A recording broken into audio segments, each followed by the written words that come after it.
Mana sih? Ah,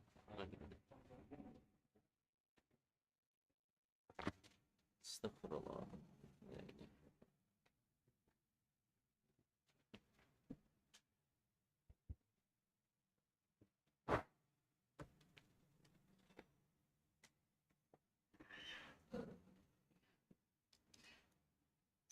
Bismillah. Assalamualaikum warahmatullahi wabarakatuh.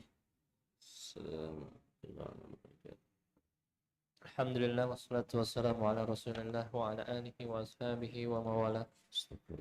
La haula wa la quwata illa billah. Amma ba'd. Jamaah rahimani wa rahimakumullah. Alhamdulillah kesempatan malam yang berbahagia ini kita masih bisa bersua dan mengikuti kajian insyaallah yang rutin diadakan setiap Senin ba'da maghrib sampai dengan Isya di Masjid Al-Hasanah Terban Yogyakarta bersama beliau Ustaz Z Susanto Hafizahullah yang membahas tentang kitab Al-Kabair atau dosa-dosa yang membinasakan karya Imam Az-Zahabi rahimahullahu taala. Pada malam hari ini kita akan melanjutkan kajian dengan tema beginilah cara salatnya orang munafik. Bagi jamaah sekalian diharapkan untuk catat dan mempersiapkan dan mengambil faedah yang disampaikan oleh beliau, dan kajian ini disiarkan juga di Radio Muslim Jogja dan juga dirilai oleh Niaga TV. Baik, kita langsung saja kepada beliau Ustaz Z Susanto Hafizahullah. Kami persilakan, falyatafadhal masykurah. Bismillah. Assalamualaikum warahmatullahi wabarakatuh. Innal hamdalillah nahmaduhu wa nasta'inuhu wa nastaghfiruhu wa natubu ilaih. Wa na'udzu billahi min shururi anfusina wa min sayyiati a'malina. Man yahdihillahu fala mudilla lahu wa man yudlil fala hadiya lahu. Wa ashhadu an la ilaha illallah wahdahu la syarika lah. Wa ashhadu anna Muhammadan abduhu wa rasuluhu sallallahu alaihi wa ala alihi wa ashabihi wa man tabi'ahum bi ihsan ila yaumil qiyamah wa sallama tasliman katsira, amma ba'du. Kaum muslimin muslimat, bapak-bapak, ibu-ibu, saudara-saudari, adik-adik dan juga anak-anakku, para hadirin di Masjid Al-Hasanah Terban Yogyakarta, rahimani wa rahimakumullah, dan para pendengar setia Radio Muslim Jogja dimanapun Anda berada, rahimani wa rahimakumullah, serta kaum muslimin muslimat yang mengikuti jalannya kajian ini melalui streaming oleh channel Niaga TV dimanapun Anda berada, rahimani wa rahimakumullah. Kembali kita akan melanjutkan kajian kitab Al-Kabair, kitab tentang kumpulan dosa-dosa besar yang ditulis oleh Al-Imam Az-Zahabi rahimahullah rahmatan wasi'ah. Pada kesempatan malam hari ini kita mengangkat tema beginilah cara sholatnya orang munafik. Kalau bahasa Arabnya ya berarti kaifiyatu sholatil munafiqin. Ya. Kita pernah dengar ada judul buku Tata Cara Sholat Menurut Kanjeng Nabi Sallallahu Alaihi Wasallam, atau Sholatu Kitabus Sholah, ya, kaifiyat salat Nabi sallallahu alaihi wasallam. Nah, kita pada malam hari ini akan mempelajari tata cara salatnya orang munafik. Ini biar bisa seperti salatnya orang munafik ataukah bagaimana tujuannya? Kita mempelajari itu di malam hari ini agar terhindar dari cara-cara sholatnya orang munafik, bukan untuk ditiru. Dan tata cara ini sudah kita singgung pada pertemuan-pertemuan sebelumnya, Tetapi sekarang langsung spesifik pada hadis yang menyinggungnya. Sekali lagi kita mempelajari untuk menghindari. Kata Hudzaifah ibnul Yaman radhiyallahu taala anhu, kana an-nasu yas'aluna Rasulullah sallallahu alaihi wasallam anil khair. Dulu para sahabat rajin bertanya kepada Rasul sallallahu alaihi wasallam tentang kebaikan-kebaikan, amal-amal baik. Wa kuntu, sementara aku, kata Hudzaifah ibnul Yaman, as'aluhu anisyarri. Aku sering bertanya kepada Rasulullah sallallahu alaihi wasallam tentang keburukan. Apa tujuannya? Kata beliau, makhafata an aqa'a fihi. Karena aku khawatir kalau aku terjerumus ke dalam keburukan yang aku tidak ketahui. Maka beliau bertanya tentang keburukan agar bisa menjauhi. Kita pada malam hari ini mempelajari sholatnya orang munafik secara sekilas supaya kita bisa menjauhinya. Baik, Al-Imam Adz-Dzahabi menukil sebuah hadis yang diriwayatkan oleh Al-Imam Muslim dari hadis Anas bin Malik atau dari sahabat Anas bin Malik radhiyallahu taala anhu. Beliau mengatakan, Al-Imam Adz-Dzahabi rahimahullah taala, wa qala sallallahu alaihi wasallam, dan Rasulullah sallallahu alaihi wasallam bersabda, tilka salatul munafiqi. Itu adalah cara salatnya orang munafik. Kalau dalam riwayat yang lain sebutkan sampai 3 kali. Tilka salatul munafiqi. Salatul munafiqi. Tilka salatul munafiqi. Sampai 3 kali. Itulah cara salatnya orang munafik. Itulah cara salatnya orang munafik. Itulah cara salatnya orang munafik. Bagaimana caranya? Nabi sallallahu alaihi wasallam menerangkan, yajlisu yarqubus syamsa. Dia duduk mengawasi matahari. Yani menunggu-nunggu sampai waktunya apa? Mepet. Yajlisu yarqubus syamsa. Duduk menunggu matahari. Hatta idza kanat baina qarnai syaitanin, sampai ketika matahari berada di antara 2 tanduknya syaitan, qam, maka segeralah orang itu bangkit, si orang munafik tadi. Fanaqara arba'an, akhirnya dia pun mematuk 4 kali. Berarti ini salat apa? Salat asar. Dia mematuk 4 kali. Seperti gerakan ayam mematuk dengan cepat. Notol. La yadhkurullaha fiha illa qalila. Dia tidak mengingat-ingat Allah di dalam salatnya kecuali sedikit saja. Dia tidak menyebut-nyebut Allah di dalam salatnya kecuali sedikit saja. Baik, ini adalah ringkasan dari salat, tata cara salat orang munafik. Apa? Yang pertama, nunggu-nunggu sampai waktunya apa? Mepet.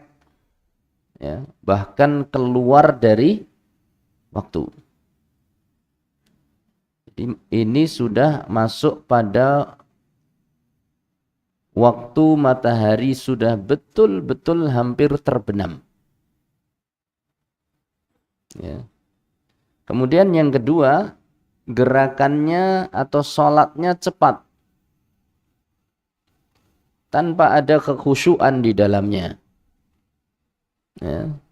Gerakannya cepat, tidak ada ketenangan, dan tidak ada kekhusyuan. Digambarkan oleh Rasulullah sallallahu alaihi wasallam seperti halnya hewan, ayam dan sejenisnya, burung gagak, seperti disebutkan di dalam riwayat berikutnya, seperti burung gagak yang mematuk darah, makanannya darah dan daging bangkai. Atau seperti ayam sedang mematuk biji-bijian. Jadi namanya mematuk nggak ada gerakan lemah gemulai. Pasti gerakannya apa? Serba cepat. Terburu-buru. Maka ciri yang kedua salat orang munafik adalah gerakannya cepat. Ciri yang ketiga, tidak ada kekhusyuan di dalam salatnya. Ini akibat dari gerakan cepat, waktu mepet. Jadi tidak ada khusyuknya. Sehingga dia menyebut Allah sedikit. Ustadz, kan dia baca dari awal sampai akhir. Banyak zikir. Maka kita lebih yakin pada sabda Rasul sallallahu alaihi wasallam. Bahwa orang yang tipe salatnya seperti itu, seperti salatnya orang munafik, naudzubillah min dzalik, itu sedikit menyebut Allah. Kita ingat bahwa berzikir kepada Allah itu bisa dengan dua hal diantaranya. Lisan dan hati. Orang yang sholat membaca dari awal sampai akhir, dia menyebutkannya dengan lisan. Tapi belum tentu hatinya ikut merenungkan apa yang dia baca. Jadi asal sekedar apa? Bertakbir tanpa membesarkan Allah di dalam hatinya. Kemudian dia memuji Allah dalam istiftahnya. Ini mengalir pujian dari lisan tapi tidak merasuk ke dalam relung hati. Membaca Al-Fatihah pun sekedar lewat tanpa direnungkan maknanya. Padahal Al-Quran diturunkan untuk diambil hidayahnya. Pelajaran-pelajaran. Ini sekedar lewat. Sebagaimana telah kita pelajari di riwayat sebelumnya tentang mencuri sholat. Mencuri dalam sholat itu rukuknya cepat, tidak sempurna. Sujudnya cepat, tidak sempurna. Bacaannya cepat, tidak sempurna. Jadi bukan hanya sekedar rukuk, sujud, termasuk bacaan. Walaupun di sana ada bacaan yang sunnah, ada yang bacaan yang wajib, enggak sempurna, yang wajib-wajib, yaitu surat Al-Fatihah misalnya. Nah ini juga demikian, tuntutan gerakan cepat itu bacaannya cepat. Saking cepatnya kadang belum sempat merenungkan maknanya, makanya zikirnya sedikit. Cuma mengingat Allah dengan apa? Lisannya. Zikir-zikir yang disebutkan di dalam sholatnya tidak masuk ke relung hati. Dia takbir membesarkan Allah tapi masuk ke dalam sholat dengan urusan dunianya. Berarti pada hakikatnya dia belum membesarkan Allah. Belum mengagungkan Allah. Nah itu diantara ciri-ciri sholat orang munafik. Apa yang pertama tadi? Senangnya waktunya apa? Mepet-mepet, bahkan keluar dari sholat. Kemudian apa yang kedua? Yang pertama tadi ya, waktunya mepet. Ya. Yang kedua, gerakannya cepat, ya, terburu-buru, tergesa-gesa, sehingga menghilangkan kekhusyuan dan ketenangan. Tidak sempurna. Yang ketiga, seperti mematuk. Ya, kecepatannya bukan, tidak berzikir kepada Allah kecuali sedikit. Ini yang ketiga. Pengaruh dari nomor 2 itu. Ya, di antara pengaruh dari nomor 2, efeknya adalah ke nomor 3. Itu di antara sholat atau ciri sholatnya orang munafik. Maka kalau kita tidak ingin sholat kita seperti sholatnya orang munafik, ambil lawan dari keterangan tadi. Itu apa? Sholat di awal waktu. Atau sholat di waktu yang masih longgar. Sehingga tidak ada tergesa-gesa. Yang kedua, gerakannya tenang. Jangan tergerak, tergesa-gesa. Jangan terburu-buru. Bacaannya juga tenang. Sehingga bisa merenungkan apa yang diucapkan. Meskipun pendek. Kita sudah ulangi, sebutkan berkali-kali bahwa tergesa-gesa, terburu-buru, itu beda dengan singkat, tapi sempurna. Singkat tapi sempurna itu Al-Fatihahnya dibaca, tapi sempurna. Kalau pakai suratan walaupun pendek, tapi apa? Sempurna. Begitu. Dan yang ketiga, apa berarti? Berusaha merenungkan apa yang kita baca di dalam sholat.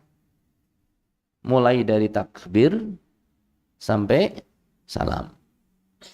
Itu yang kita dapatkan. Jadi harus berusaha melawan. Membuat lawan. Bersikap seperti lawannya sholatnya orang munafik. Ya, na'udzubillahi min dzalik. Baik. Kita sudah pelajari tentang ciri-ciri sifat sholat orang munafik. Tinggal satu permasalahan di sini, walaupun tentu banyak pembahasan, tapi yang akan kita bahas satu poin, yaitu di sini disebutkan hatta idza kanat baina qarnai asyaiton. Salatnya orang munafik itu adalah nunggu-nunggu waktu, ya, sehingga ketika waktunya matahari sudah hampir tenggelam dan posisinya di antara dua tanduk syaitan. Apa itu arti dua tanduk syaitan? Banyak sekali penjelasan tentang makna dua tanduk syaitan. Tapi perkataan yang paling rajih, paling kuat, wallahu ta'ala a'lamu bisawab, adalah sebagaimana yang diterangkan oleh para ulama, di antaranya adalah Al-Imam An-Nawawi rahimahullah rahmatan wasi'ah. Beliau mengatakan ini hakiki, benar-benar. Ini benar-benar tanduk syaitan. Apa yang terjadi? Yang terjadi itu adalah ada satu kaum yang mereka itu sukanya menyembah apa? Matahari. Suka menyembah matahari. Dan matahari itu biasanya akan tampak keindahannya di dua waktu.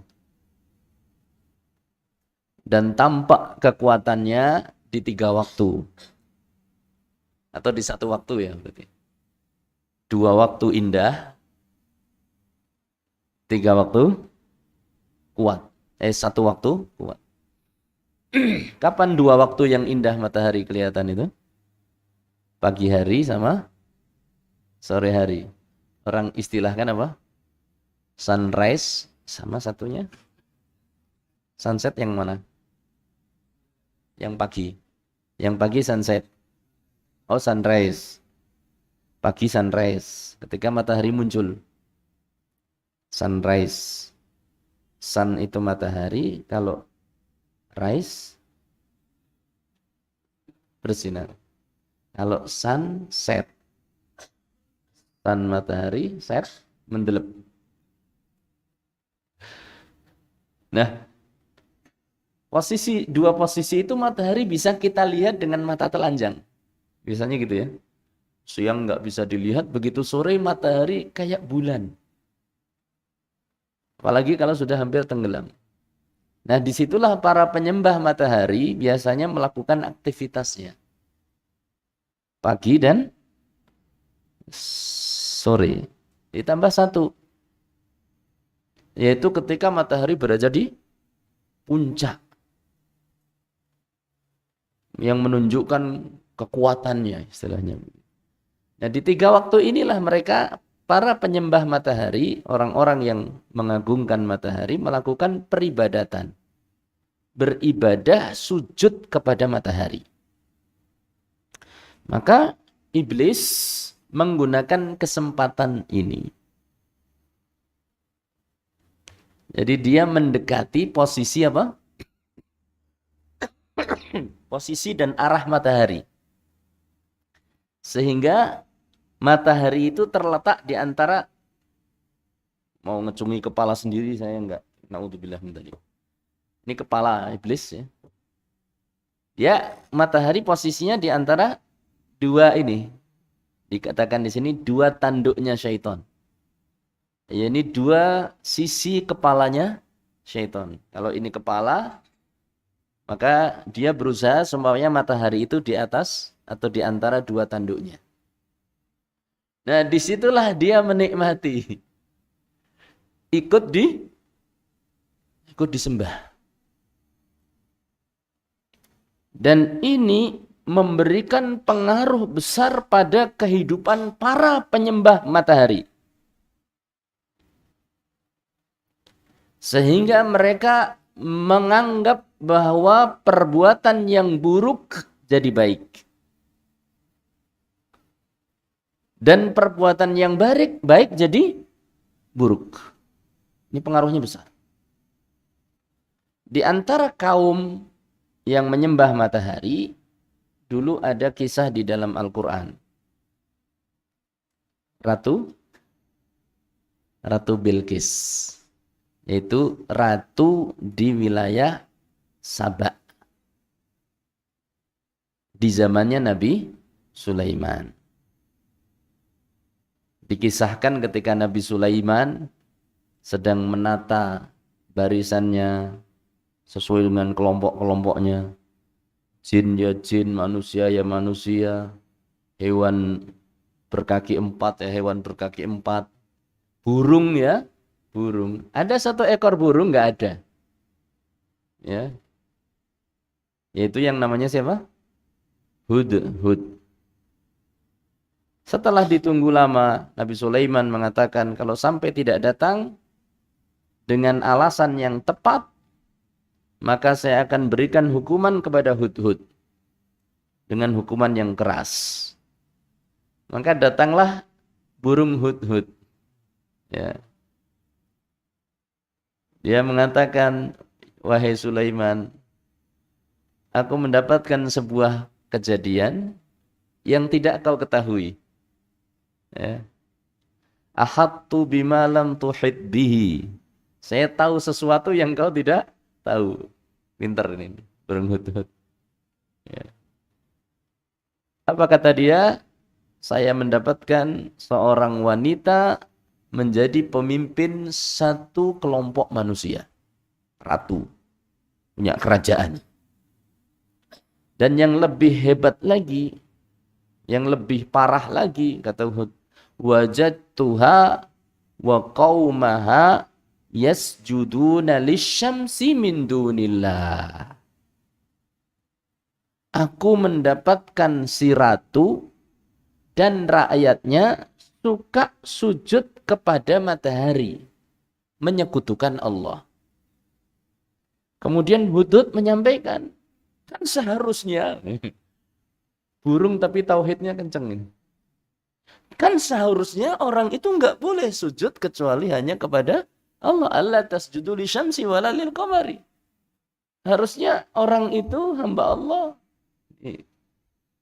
Burung pengikut Nabi ya kenceng nih kita tauhid. Itu burung loh. Padahal sebagian orang mengatakan burung tidak ada akalnya. Bagi kita iya memang. Tapi ternyata mereka adalah makhluk yang mentauhidkan Allah. Makhluk-makhluk yang memuji Allah. Seluruh hewan-hewan memuji Allah. Seluruh makhluk di muka bumi ini memuji Allah. Kecuali makhluk manusia yang nyeleneh. Nyelenehiyun. Ini kaum yang nyeleneh. Yang tidak mau memuji Allah. Semuanya memuji Allah. Semuanya mentauhidkan Allah. Nah, ini burung hidup di zaman Nabi Sulaiman.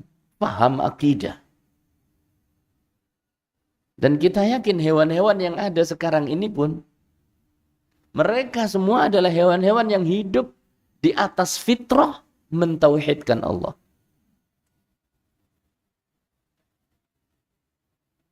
Hanya manusia saja yang sebagian manusia waliyadzubillah dirusak oleh syaitan sehingga menganggap perbuatan mereka baik.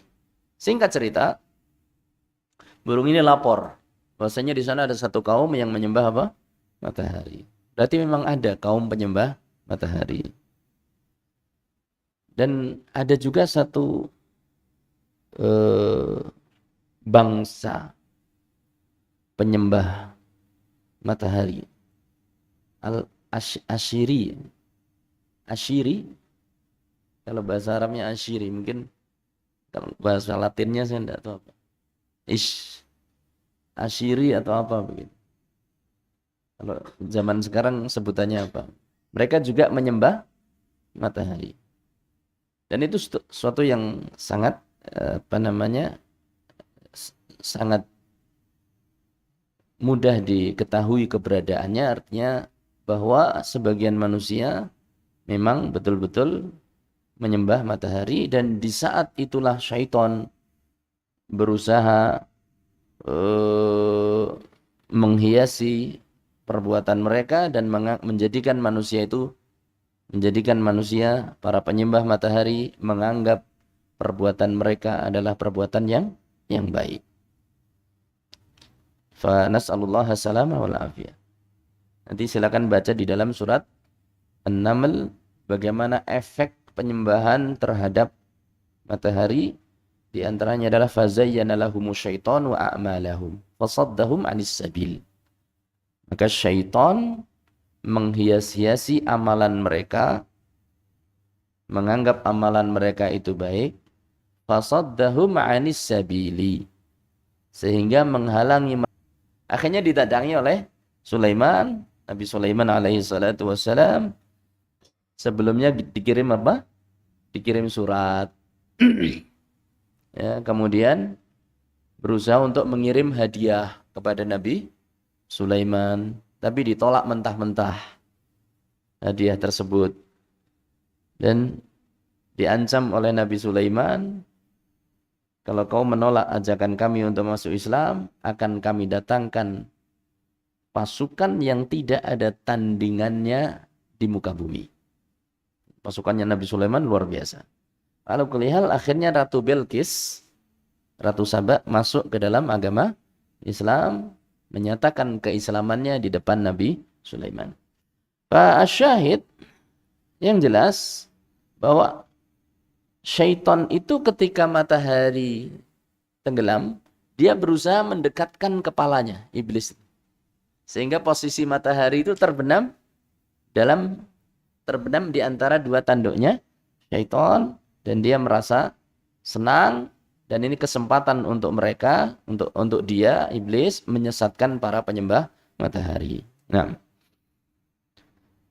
ini diantara faedah dari hadis ini. Kemudian Al-Imam Al-Dhahabi juga menukil riwayat dari Abu Musa Al-Ash'ari radhiyallahu ta'ala anhu.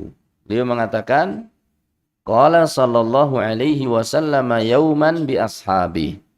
Suatu saat Rasulullah sallallahu alaihi wasallam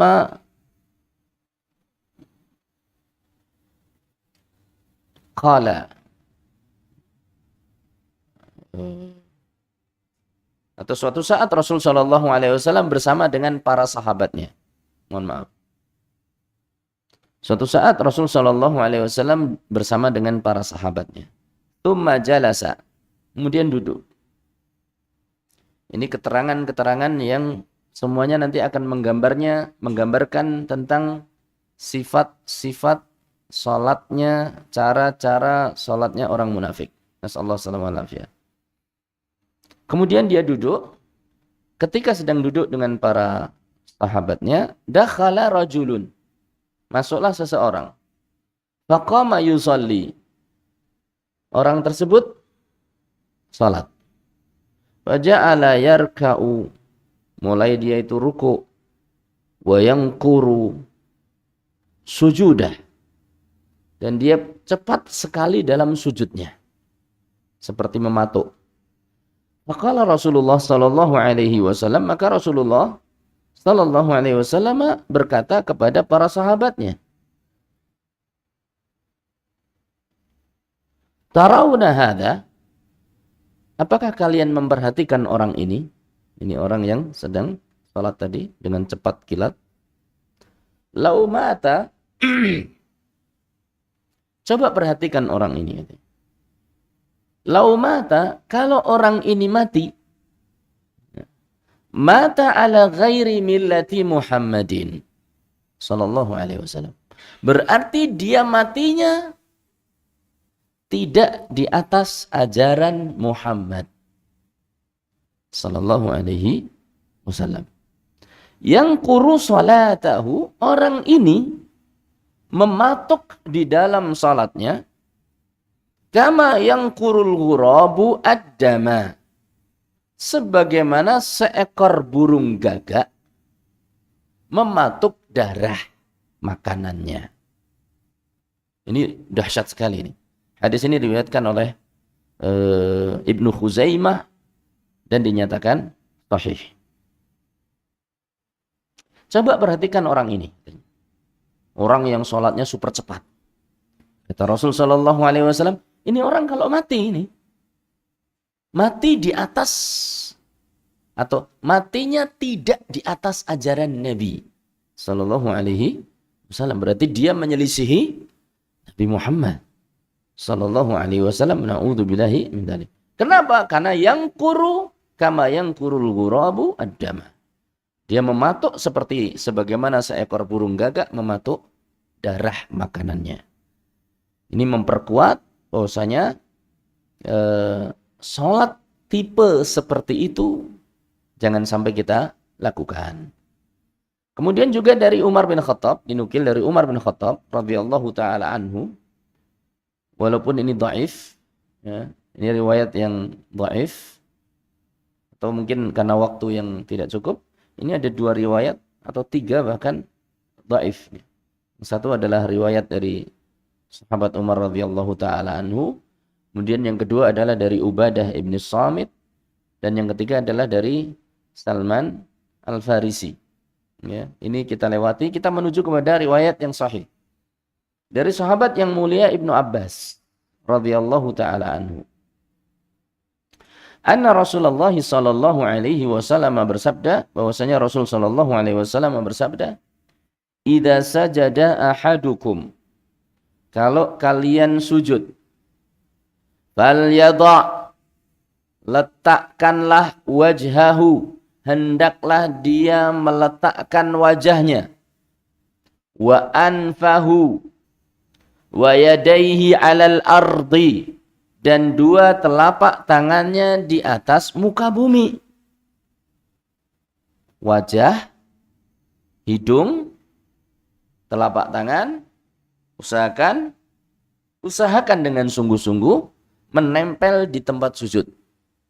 Ya. Kemudian Rasul sallallahu alaihi wasallam melanjutkan, "Fa innallaha ta'ala," sesungguhnya Allah Ta'ala, "auha ilayya," telah memberikan wahyu kepadaku, memerintahkan aku, kata Rasul sallallahu alaihi wasallam, "an asjuda ala sab'ati a'dha'in," supaya aku sujud di atas 7 anggota badan. Berapa? 7. Berarti kalau 5, ini kalau anggota badannya lengkap ya tentunya. Apa saja dikatakan di sini? Al-jabhatu wal anfu. Jabhah, apa jabhah? Kening. Batuk. Kok namanya batuk ya? Karena batuk, keras. Kening dan hidung. 1, atau kalau ngitungnya begini. Al-jabhatu wal anfu. 1. Ya. Ini berarti 1 kesatuan. Ya. Kemudian yang kedua wal kaffain. 1, 2, 3. Warrukbatain. 2 lutut. 4, 5. Wasudurul qadamain, dan ujung telapak kaki. Di telapak kaki ada ujungnya. Apa ujungnya? Jari-jari.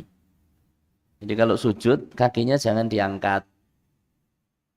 Atau yang satu temumpang kepada yang lainnya. Tidak boleh. Ujung-ujung telapak kaki 5, 6. Berapa? 6, 7. 1, 2, 3. 1 berarti gini. Karena ini satu tempat ini. Jabha, batuk, kening dan hidung. 1, 2, 3. Telapak kaki, telapak tangan kanan kiri. Kemudian lutut kanan kiri. 4, 5. Kemudian ujung telapak kaki yaitu apa? Jari-jari 6, 7. Ini diperintahkan oleh Allah kepada Rasulullah sallallahu alaihi wasallam. Berarti hukumnya wajib.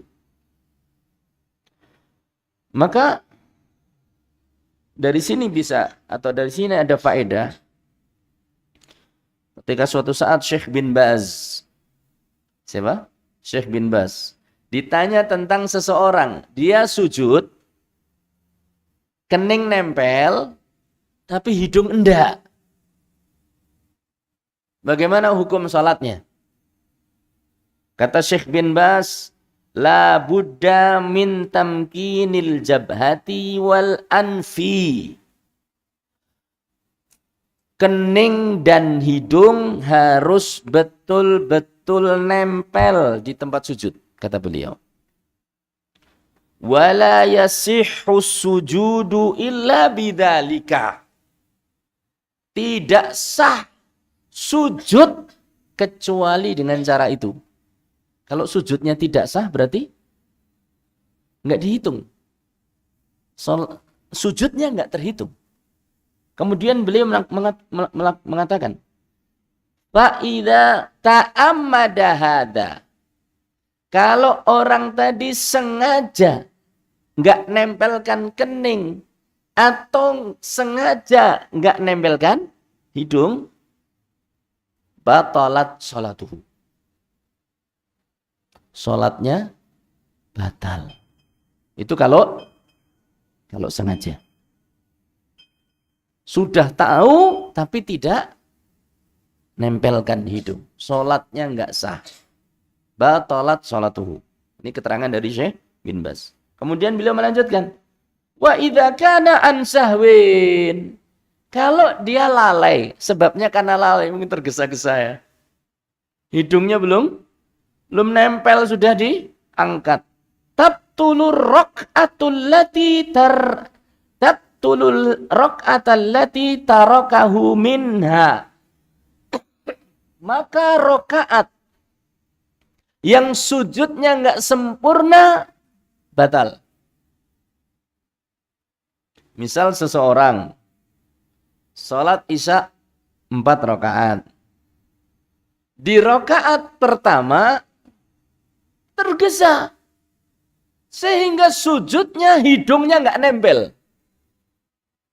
Maka rakaat pertama batal. Berarti nanti salatnya harus nambah 1 rakaat lagi. Malu nggak kira-kira? Nggak ada kesalahan apa-apa. Imam sudah salam, kok ngerti-ngerti? Ngadeg meneh, berdiri lagi. Ketika ditanya sama sebelahnya, Mas, kamu kenapa kok nambah 1 rakaat? Maka dijawab, tadi saya lupa hidungnya belum nempel. Lu kan enggak apa-apa. Kalau lupa hidungnya belum nempel, sujudnya enggak sah. Lah kalau sengaja? Kalau enggak sengaja, Mas, sholatnya enggak. Kalau sengaja, Mas, sholatnya batal. Ngeri napa mboten? Ngeri. Maka kasih hidung jatahnya. Kasih jatahnya hidung. Jangan kelewat. Ini salah satu yang akibat ketika seorang itu kadang sholat tergesa-gesa. Ya. Ada yang belum nempel lah, belum tenang lah, sehingga bisa membatalkan rakaat yang dia lalui atau bahkan bisa membatalkan sholat yang dia kerjakan. Sehingga sebagaimana dikatakan oleh Rasul Shallallahu Alaihi Wasallam, tarawna hadza, kau perhatikan orang ini, lau mata ala ghairi millati Muhammadin Sallallahu Alaihi Wasallam. Ini kalau orang ini mati tetap mempertahankan sholatnya seperti itu, dia matinya bukan di atas ajaran Nabi Muhammad Sallallahu Alaihi Wasallam. Kemudian dilanjutkan, wala akufa sya'ron, dan aku diperintahkan untuk tidak menahan rambut. Ya, menahan rambut yang rambutnya panjang. Jadi kalau sujud, nggak usah sujud sambil apa? Megangi rambut. Terus bagaimana? Kata Syekh bin Bas, biarkan saja ikut sujud. Jadi nggak usah dia apa? Pegangi begini. Tidak pula perlu diikat. Biarkan saja. Biarkan saja. Termasuk baju. Wala thauban. Tidak pula aku boleh dan aku tidak pula boleh menahan baju. Terkadang seseorang lihat tempatnya kok kotor, sehingga bajunya apa? Dipegangi. Mbok ngangserah tempat kotor. Kata Syekh bin Bas, kalau begitu caranya, biarkan saja baju itu. Kamu sujud, ikut gerakan dia. Bajunya ikut, rambutnya juga apa? Ikut. Dan tidak masalah, meskipun nanti mungkin ada yang menghalangi ya antara kening dia dengan tempat sujud. Sebagian rambut mungkin tidak ada masalah insyaallah. Biarkan saja. Ya, biarkan saja. Enam. Faman shalla wa lam yu'ti kulla 'udwin minha haqqahu, barang siapa yang salat dan tidak memberikan hak kepada masing-masing anggota sujudnya yang 7 tadi, la'anahu dzalikal udhu, maka anggota sujudnya tadi akan melaknatnya hatta yafrugha min salatihi, sampai dia selesai dari salatnya. Mudah-mudahan Allah Subhanahu wa taala memudahkan kita untuk mengerjakan salat dengan baik dan menjauhi cara-cara salat orang munafik. Ya, nasallahu salamah wa nasallahu an yuwaffiqana li as-salah ka salati Rasulillah sallallahu alaihi wasallam. Kita mudah-mudahan dimudahkan untuk mengerjakan salat seperti salatnya Nabi Muhammad sallallahu alaihi wasallam. Demikian yang bisa saya sampaikan pada kesempatan malam hari ini. Insyaallah akan kita lanjutkan pada pertemuan yang akan datang. Masih ada kira-kira berapa pertemuan ya Mas Awan? Sebelum Ramadan? 2 kali nggih insyaallah. Kalau Allah mudahkan, kita akan adakan pertemuan itu. Kemudian tentu libur di waktu Ramadan. Kemudian setelah itu di waktu yang akan ditentukan apabila Allah Subhanahu wa taala memberikan kesempatan kepada kita, kita akan lanjutkan sambil jangan lupa mengajak teman-teman yang mungkin di waktu-waktu begini nganggur, tidak ada kegiatan. Ayo daripada nganggur, kita ngaji. Ya demikian. Wa sallallahu ala nabiyyina Muhammad Walhamdulillah rabbil alamin. Subhanakallahumma bihamdika asyhadu an la ilaha illa anta